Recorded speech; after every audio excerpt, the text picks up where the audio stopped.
Hi everybody, I am Bharat Nagaraj and you're watching BB Broadcasting. Today I will be explaining to you guys about what are the pros and cons of a Royal Enfield Classic 350. Now to do that, in one single shot, I have used a black tape and a white tape. Black tape represents the bad disadvantages of Classic 350. I have just taped it like you can see over here, and the one you can see over here, and the white tape represents the advantages of Classic 350 like you can see over here. Now why I have done that? Just so that I can remember clearly and continuously say about what I think about them. Now let's go. First of all, I will start by telling you about the disadvantages of Classic 350. Starting with, where is the black tape? Yeah, here it is. The first one is on the lever, but there is no problem with the clutch lever, but there is a problem with the clutch cable that you get stock when you buy a new bike. That clutch wire wears off like real soon, and when I say soon, like you can maximum expect it to last for 2 to 3 months. And coming to the next one is on this, transmission lever or whatever you call it. This, I have no big problem with this, but the problem here is that when you're going at slow speeds, it's incredibly difficult to shift to the next gears or to the previous gears. It's just a pain in the to shift the gears. So I just wanted to note that. Next, coming to this one, this is the most important one because this plate here covers the battery.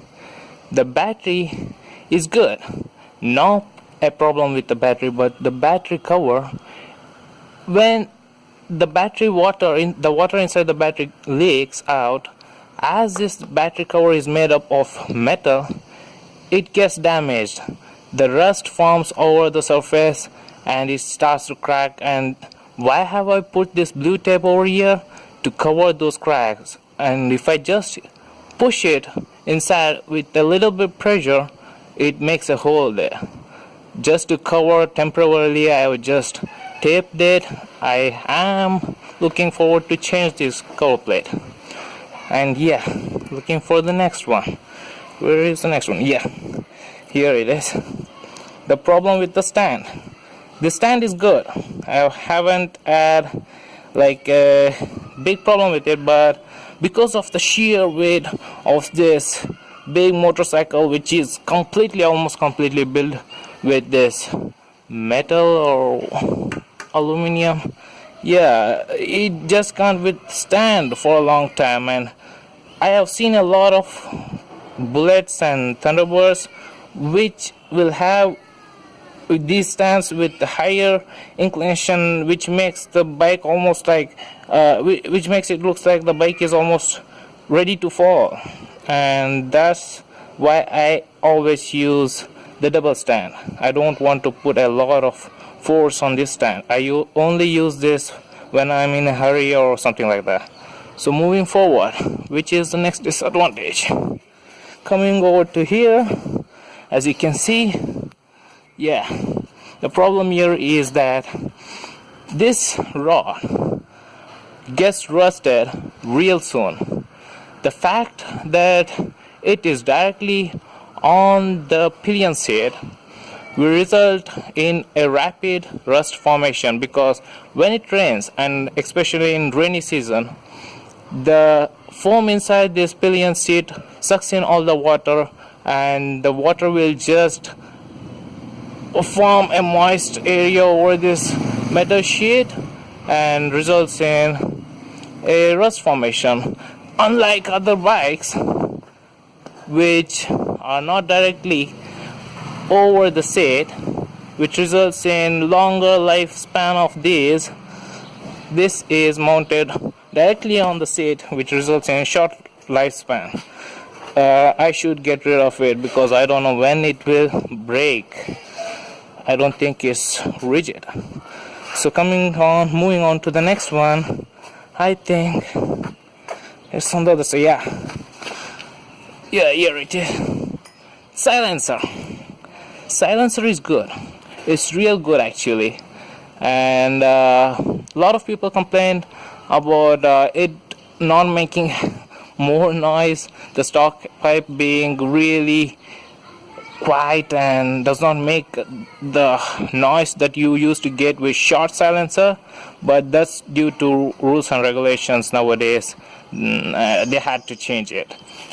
But the problem with this is too long, and there have been more than twice and thrice times that I have gone over a big hump and hit the silencer at the tip.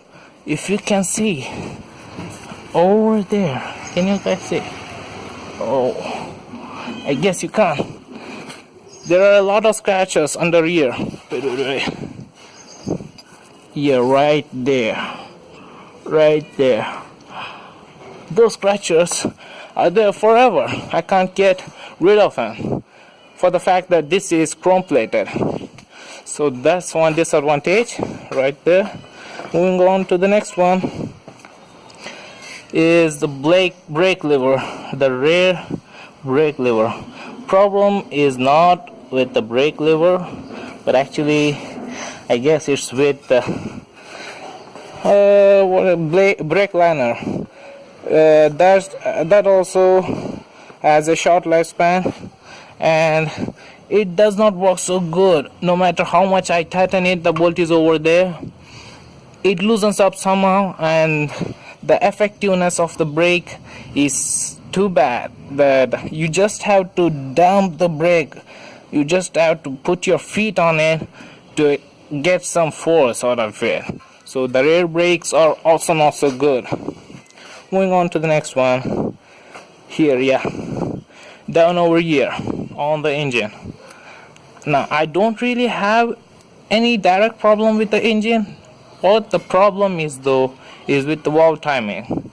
Now you got to constantly, if you have experienced it by owning one of these Royal Enfields, then you would know that whenever you take for a service, the guys who service this bike will take off the tank and then they will set the valve timings for this bike every time, and it has to be done because of the long stroke length of this bike.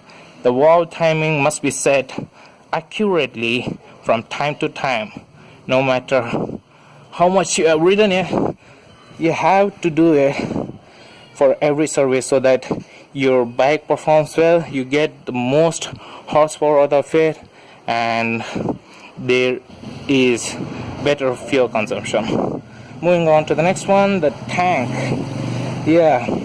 What's wrong with the tank? Nothing wrong with the tank. The problem is the paint. The paint which you get on this Royal Enfield is not so good. I am sorry to say this, but if you keep anything over the tank, it results in a scratch. I mean, even a small dust is there, and if you do not see it and wipe it with a cloth, it results in a scratch. So that's the problem with the tank. Just the paint problem, not the tank problem. The problem with the tank is though it is with the lid cap. The lid cap is good.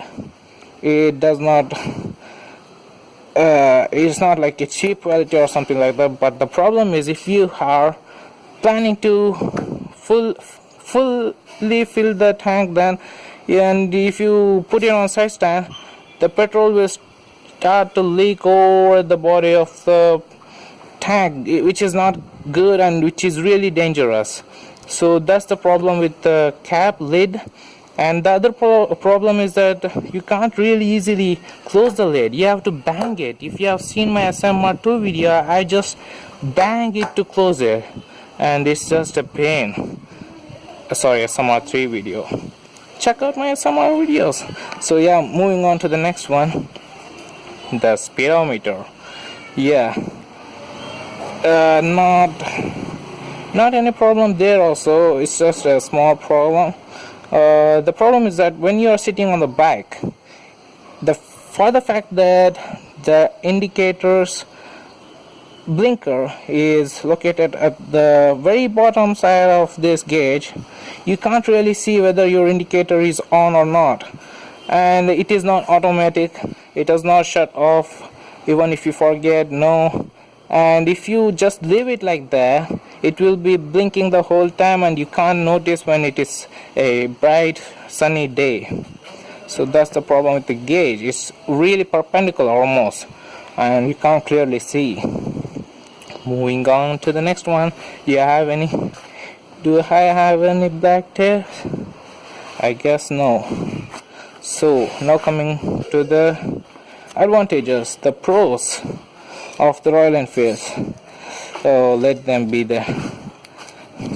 Yeah, the first advantage is that the shock, the front inverted shock, monoshocks are these are not monoshock. What do they call them? The inverted forks. Yeah, these do a brilliant job of giving the cushion effect.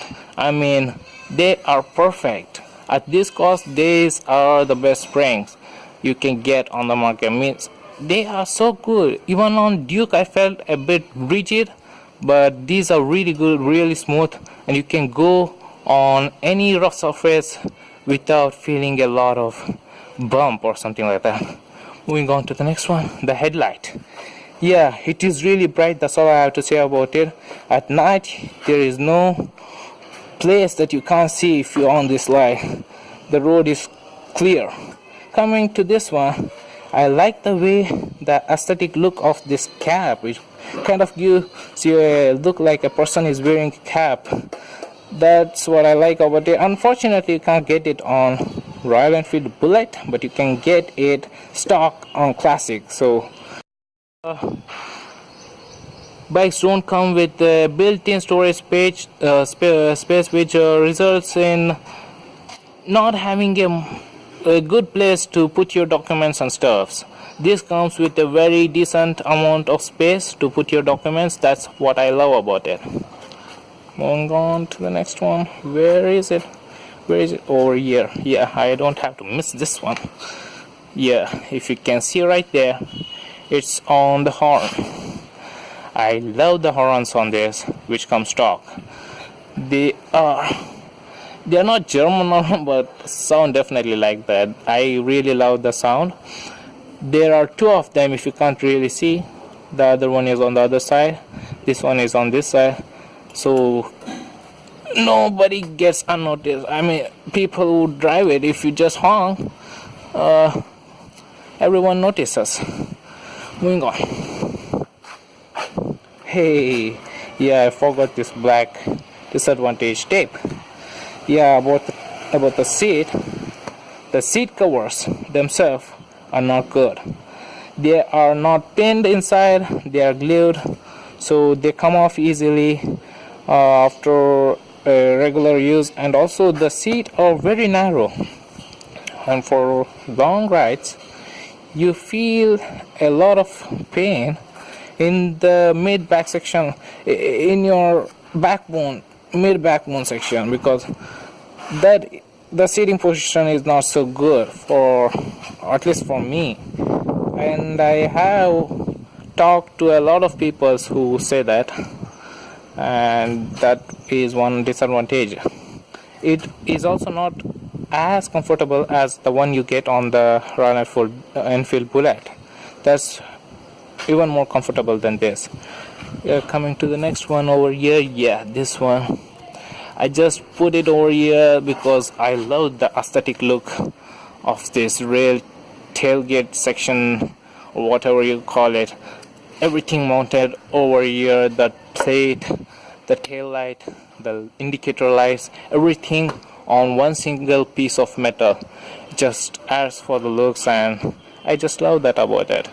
And yeah, it's too low, which is it's good to look, but you know, when you're going for something like off-roading or stuff, it might result in a rock jumping off the road and hitting the light.